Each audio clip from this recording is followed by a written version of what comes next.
وصفتنا النهارده هي الكنافة بالقشطة، هنعملها بطريقة بسيطة وكمان مكونات بسيطة جدًا هتطلع معاكِ أحلى كنافة بالقشطة، كمان هاقول لكم على كل الأسرار والتريكات اللي تخلّي معاكِ طبقة القشطة ناعمة جدًا ومش متماسكة، كمان التسوية المضبوطة إزاي تطلع الكنافة crispy كده وفي نفس الوقت من جوّه طرية. أول حاجة هنجهزها وهو شربات، الشربات بتاع الكنافة بيبقى تقيل وبارد عشان كده بنبدأ بيه، وهو عبارة عن كوبايتين من السكر وعليهم كوباية من المَيّة، هنقلبهم كويس أوي على البارد يعني السكر يدوب في المَيّة بنسبة كبيرة وبعد كده نرفعهم على النار، أول ما يغلي هانزل عليه بعصير ليمونة وربع معلقة صغيرة من الفانيليا وهاسيبهم يغلوا لمدة 5 دقايق، بعد كده هارفعهم على النار. تاني حاجة هنجهزها وهي طبقة القشطة، وطبقة القشطة عبارة عن كوبايتين من الحليب وعليهم 4 معالق كبيرة من النشا وربع معلقة صغيرة من الفانيليا، هنقلبهم كده كويس أوي على البارد علشان النشا ما تكتلش معايا، وبعد كده هانزل عليهم بنص كوباية من القشطة وبعدين هنرفعهم على النار. أول ما الاقي طبقة القشطة دي بقت تغلي كده وتتقل شوية، شايفين قوامها بقى عامل ازاي، تقلت كده وغليت شوية، هارفعها من على النار وهاغطيها كده بستريتش علشان ما تعملش طبقة كده وتنشف من فوق. بعد كده معايا نص كيلو كنافة أنا باطلعه من الفريزر وبافركه كده بإيدي أو بافرمه في الكبة بيبقى ناعم جدًا، وهانزل عليه بكوباية إلا ربع من السكر البودرة وهاقلبهم كده كويس مع بعض علشان السكر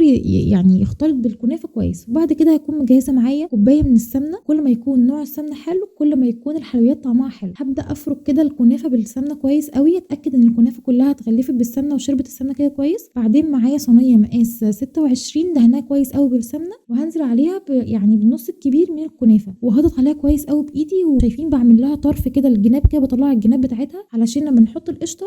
ما تطلعش برّه فتتحرق. بعد كده هاجيب القشطة بتاعتي وهاوزعها كده في نُص الصينية، شايفين مش بنوصل للأطراف أبدًا، بعدين هناخد نُص الكنافة التاني وأبدأ كده أنزل عليهم على الوش كده زي ما أكون بارُش كده الكنافة. في الوقت ده أنا مشغّلة الفرن على درجة حرارة 200، هادخّل الصينية بتاعتي على أول رف من تحت، الأطراف كده بتحمر والكنافة بتتفك كده من الصينية، هتلاقيها بتتحرك كمان معاكِ شوية وهتلاقيها أخدت لون من فوق، ممكن كمان تشغّليها الشواية تاخد لون دهبي من فوق. أول ما تطلع من الفرن الكنافة سخنة والشربات معايا بارد، شايفين الشربات بيبقى قوامه شوية عامل زي العسل، هاسيب الكنافة تبرد شوية ونقدّمها بقى طعمها حلو، شايفين قد إيه طرية، طبقة الكريمة من جوّه juicy جدًا، الكنافة مقرمشة جدًا من برّه طعمها حلو أوي، ميكس الكنافة مع القشطة مميز جدًا، كمان إن هي تبقى crispy من برّه وفي نفس الوقت من جوّه الكريمة كده ناعمة وحلوة طعمها حلو، هاستناكم تجربوها وتقولوا لي رأيكم.